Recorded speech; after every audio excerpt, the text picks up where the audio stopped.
Hey, Shadow Divers, let's try this again. I was trying to stream off of Brave and it didn't actually work. So hopefully this time when I share a tab, it will actually work. So I'm watching Asmongold, of course, and let me actually just show this to you and we can react to it together. Let's see. And let me also make sure that everyone in the chat, I can actually see who's saying what, just in case anyone shows up and wants to ask me something. All right. Bear with me here. I'm using some new tech. I'm using a new microphone. I'm hoping it's all working very well. But yeah, we will see. Had a bit of a popular post on the Twitter today. 31,000 likes. So this woman goes on Twitter. She deleted it. Oh my god. I actually have vanquished a Karen to the Shadow Realm. The first of many. And so I said the biggest threat to America isn't Hamas, Venezuelan gangs, or violent migrants. It's upper middle class, primarily white women. I should have said liberal, to be fair, who would import all of the above to destroy the country in order to satisfy their suicidal empathy. 31,000 likes. The empathy is real and the suicidality is real. The entire idea is like, I'm going to let in murderers, rapists, pedophiles,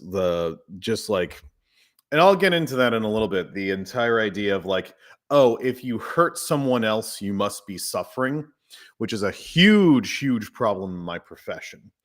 Let me actually lower this thing so you can actually see my face under somewhere between the giant Shadow Diver counseling banner. Anyway, we'll see. We'll figure that out. But yeah. A now deleted post. That's right. So she deleted it. This is what she said. Dear Donald Trump, I've been carjacked in Chicago with my arm broken. I still don't want you or your troops here. There are no red hats here. I'm going to pull her name. She's getting pulled up. Wait a second. Wait a second. Did I get it wrong? Wait, did she go on private?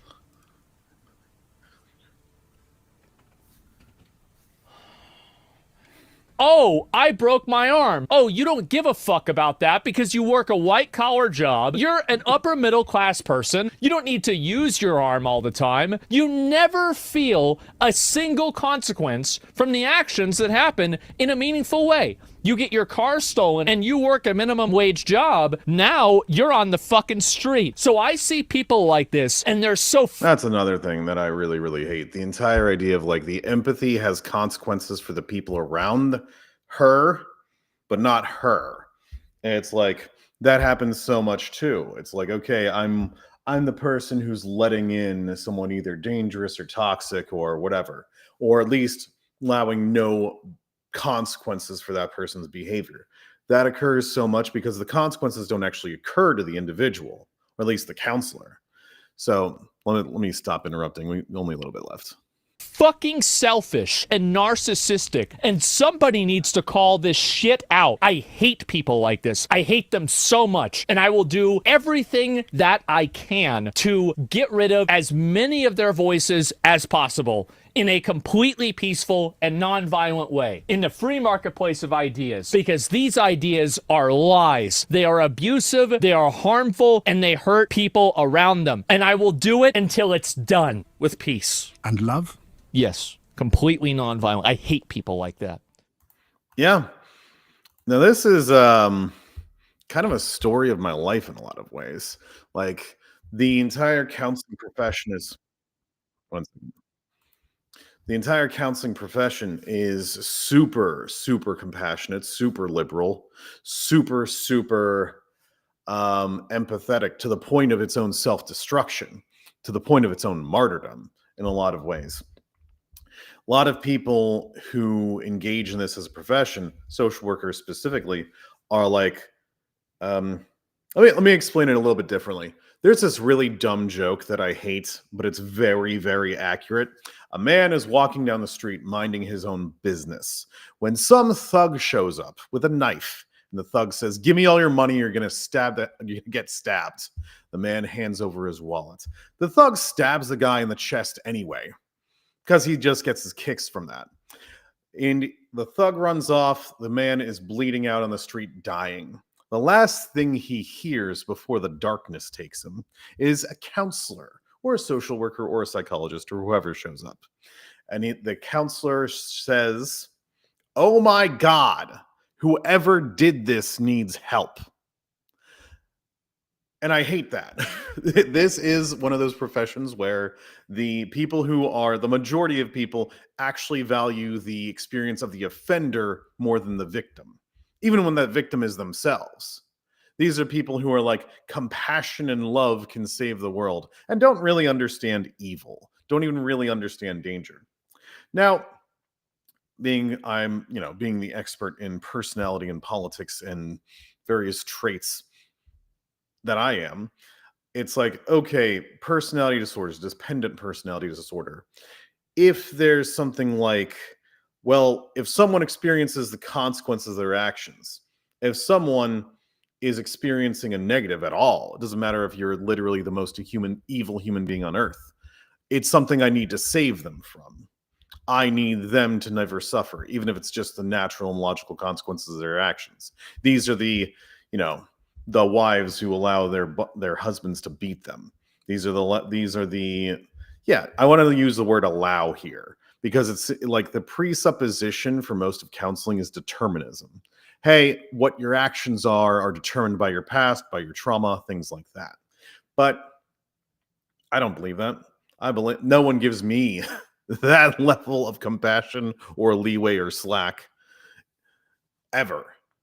So, as a counselor, it's like, A, I'm going against the grain, but B, the entire premise really disgusts me. And it is so prejudiced. It is saying, if you offend, if you victimize others, you must be hurting. The worst part is that's actually true. Chances are you are traumatized. Chances are you grow up in a shitty situation. Chances are you might be suffering from some sort of addiction or self sabotage or whatever. But I, Steve, don't believe that that precludes you from the consequences of your actions. In fact, if anything, maybe the consequences do need to be more severe to actually get you some insight. I saw this in grad school as well. If you're just like a kid or a young man or an adult who's trying his or her best to get through a crappy situation, you are the scum of the earth. But if you're a pedophile, if you're a murderer, if you're a thief, if you're a rapist, if you're a terrorist, we love you. You must be going through so much pain. Don't you want hugs? Don't you want CBT techniques to manage your horrible anger? I'm going to give you all the love and joy in the world. And it is such a inversion of procedural justice because the entire idea of procedural justice is you do the crime, you pay the time. Something like that. Theoretically, I know that's an oversimplification, but here it's like, okay, the more crime you do, the more you hurt other people, the more rewarded you get, the more love, affection, empathy you get. Now, the worst thing is, this is actually helpful in some cases. There are plenty of people who do need the love, the empathy, and the hey, it's okay, go and sin no more. But I don't like it as policy. I don't like this as, hey, the people who are allowing these individuals to. One of the things I don't do is I don't work with anyone experiencing domestic violence. I am never going to be the man who holds your hand while you're being beaten to death. I am never going to be the man who just gives enough comfort so you can endure being in a shitty, abusive, maybe even deadly situation one more minute, one more hour, one more day, or until someone beats the hell out of you and you die. And that's it. The entire idea is the entire idea is like, okay, wow. I don't know who the fuck these people are, but spammers are getting immediately blocked. Thanks a lot, Kick. You idiots. Boy. Yeah, I should open this up and block them on Kick as well. One second. I don't know who these people are, but spammers are auto block. There's no chance. Don't insult my stream. You're probably a bot. Whatever. The point is, what was I talking about? I fucking lost it. No. The entire idea is like there's that, and there's that also that anecdote joke, whatever. Dogs sitting on a porch with his master. The dog's howling in pain. Guy walks down the street. Guy's like, "Excuse me, what's wrong with your dog?" Master's like, "Sitting on a nail." Guy's like, "Well, does he need to move?" "Hasn't moved yet." "Probably so, not yet, I guess." And it's like, in a weird way, there's a certain level of pain, suffering that's needed for actual change. I am never going to be the person who gives comfort to a victim to the extent that they keep on being victimized. I do believe this is a problem in our profession. I think that's actually a problem in a lot of ways. I think in law enforcement, judges, people who don't actually experience the consequences of their actions. And it's like, oh, I actually value you, offender, so much that I'm going to allow you to continue to victimize the people who have no legal or ethical recourse or even procedural recourse to protect themselves. So these are just some thoughts. If you are someone who is, well, suicidally empathetic to the point where you are literally martyring yourself, don't see me. Call me. I'll give you some really good referrals. But don't see me. I'm not the counselor for you. But if you know someone and this person is negatively affecting you and you need some of your own independent ability to find your fangs, if you need to be able to protect yourself from the consequences that other people throw on you, maybe it's also time to see me. Anyway, this was just some idea. I just wanted to react to this real quick because I haven't streamed in a while. I'm hoping that I can actually get on a much better streaming schedule. Right now, I just need to, screw around with my calendar a little bit and actually make this a consistent and repeated thing. I will be adding some other reaction slop stuff, getting a little bit more into personality and politics in a little bit, but we'll get to that later. Anyway, Shadow Divers, love you. You